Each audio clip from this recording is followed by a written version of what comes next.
The value of time and space, very, very important in basketball. All good shooters understand that concept and they understand it very clearly.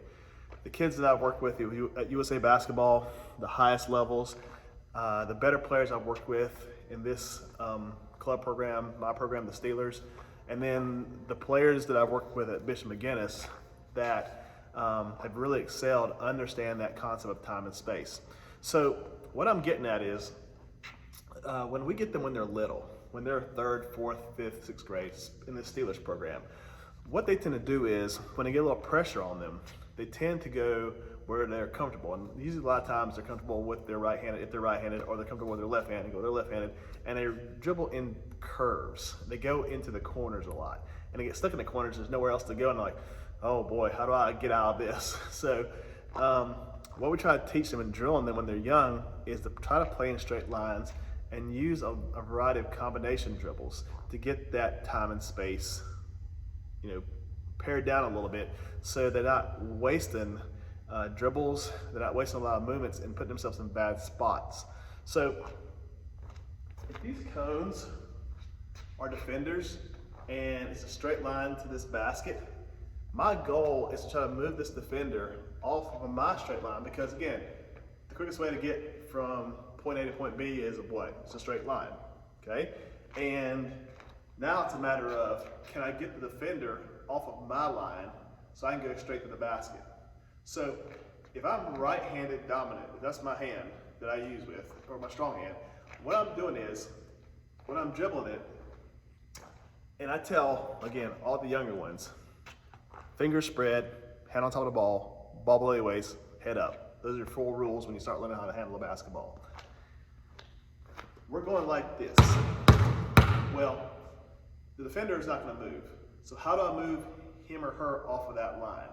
Well, we teach them that onside dribble, which is very simple. We don't want to get our hand underneath the ball, because if we do this, it's a carry, obviously. So hand on top of the ball, and what we do is here, it's almost like a dance step. I'm moving my left foot out, and I'm moving the ball to the left, but I'm turning my hand from the top to the side of the ball, here, like this. And I move it back to the right. So as I move it back to the right, the defender is now going to go right to left as I'm going left to right. And as they move to the right, I cross it back over low, and I try to get the ball below my knees if possible, because again, the margin of error needs to be small, and the lower you are, the quicker you are. So when the ball gets back to my left, I take my off arm and put it against his or her hip, because they're over there now. So I've moved them as such, and now as I've got them, I have a straight line to the basket. I've not wasted a lot of time, not wasted a lot of dribbles. I've got a little bit of space that I need to get by the defender, and I'm at the basket. Pretty simple.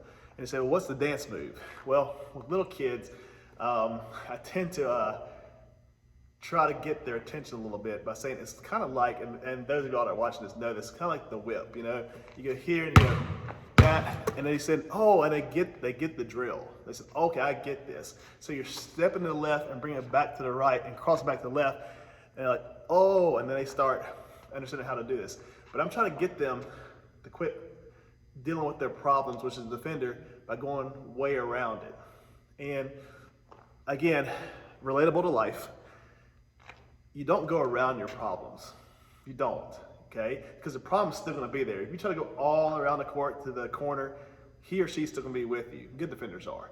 So you approach your problem by facing it up, trying to make little moves here and there, and stay straight on the path that you need to follow while dealing with your problem. And once you get your problem behind you, now you go to your goal and understand that as you make the shot, next time down the court, you're going to face it again.